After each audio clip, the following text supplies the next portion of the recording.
Video kali ini dibuat di tanggal 15 Oktober 2021. Topik pembahasannya mengenai konsep arsitektur. Nama gue Galih, selamat mendengarkan. Mungkin bagi sebagian orang banyak yang menginginkan rumah idaman ataupun rumah impian, tetapi masih bingung bagaimana sih rumah impian yang benar-benar sesuai dengan keinginan hati. Jadi di podcast kali ini gue bakal cerita-cerita sedikit dan mudahan membantu kalian jika ada yang ingin membangun rumah atau sebuah bangunan. Sebenarnya caranya gampang aja sih. Kalian tinggal datang ke juru gambar atau draftman, terus bilang aja pengen desain rumah minimalis. Terus kalau salah ya tinggal direvisi. Tapi kan revisi tidak segampang yang kalian kira gitu. Jadi di video kali ini gue bakal cerita-cerita sedikit dari sudut pandang kami para arsitek dalam membuat atau merancang sebuah rumah. Jadi sebagai awalan gue bakal nentuin yang namanya konteks. Konteks di sini artinya lu pengen rumah tipe apa. Tipe di sini bakal balik lagi ke ukuran tanah yang lu punya. Jadi misal tanah lu ukurannya kecil ya segitulah ukuran rumah lu.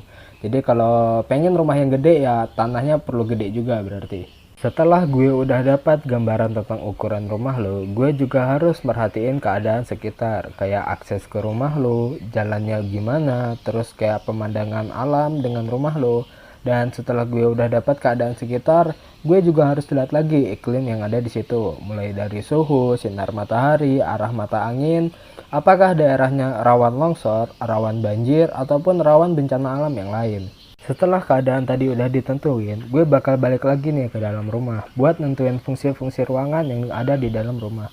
Kayak ruang keluarga, ruang tamu, dapur, WC, kamar mandi, kamar tidur, dan lain-lain. Mungkin kayak rumah di Jepang, itu ada yang kamar mandinya ditaruh di bagian depan rumah. Atau kadang dapurnya ada yang di bagian depan rumah. Jadi kalau ada tamu gitu, tamunya harus ngelewatin dapur dulu atau ngelewatin kamar mandi dulu sebelum sampai ke ruang tamu.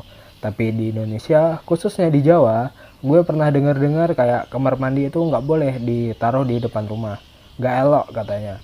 Makanya sebagian rumah di Jawa atau ya sebagian rumah di Indonesia, kadang masih banyak tuh yang kamar mandinya diletakkan di belakang rumah. Atau bahkan sampai misah dari rumah, mungkin supaya dekat sumber mata air, gue juga nggak tahu. Tapi ya yang begitu balik lagi ke budaya masing-masing. Kita juga nggak bisa menjelek-jelekan budaya sendiri ataupun menjelek-jelekan budaya orang, terlepas dari sudut pandang pribadi. Setelah gue tahu tata letak ruang dan kamar, gue juga harus tahu tentang penghuninya atau penggunanya. Mulai dari jumlah keluarga, rentang usia, ya mungkin rumahnya bakal ditinggalin sama orang tua atau bareng keluarga besar. Terus jenis kelaminnya, kan siapa tahu WC-nya mau dipisah antara cewek dan cowok. Terus aktivitas dan kebiasaan.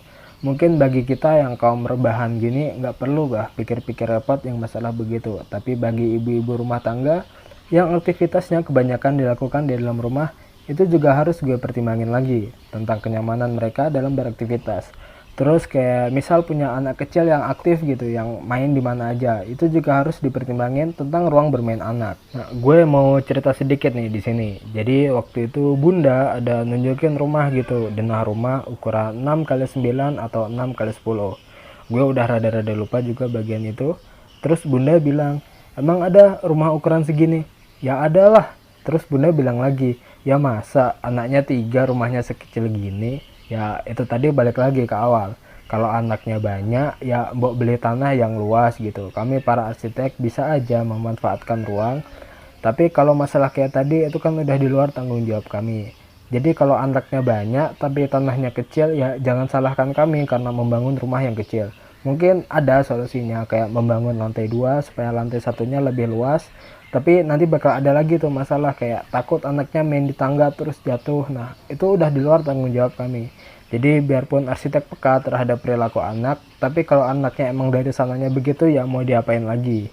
Ya udah, balik lagi ke topik. Ini yang terakhir yang paling penting dan utama menurut gue, yaitu soal budget atau dana.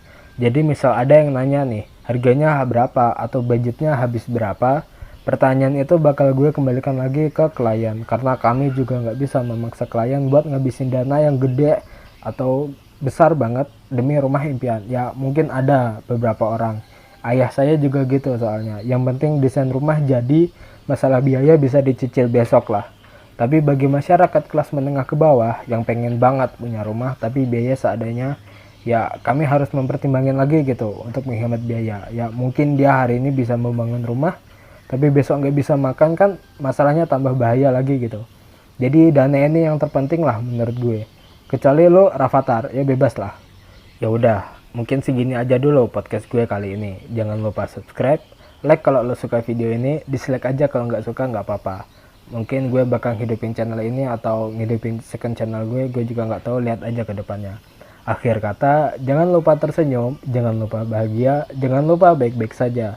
Yang namanya hidup, kadang di bawah banget. Nama gue Galih, terima kasih sudah mendengar.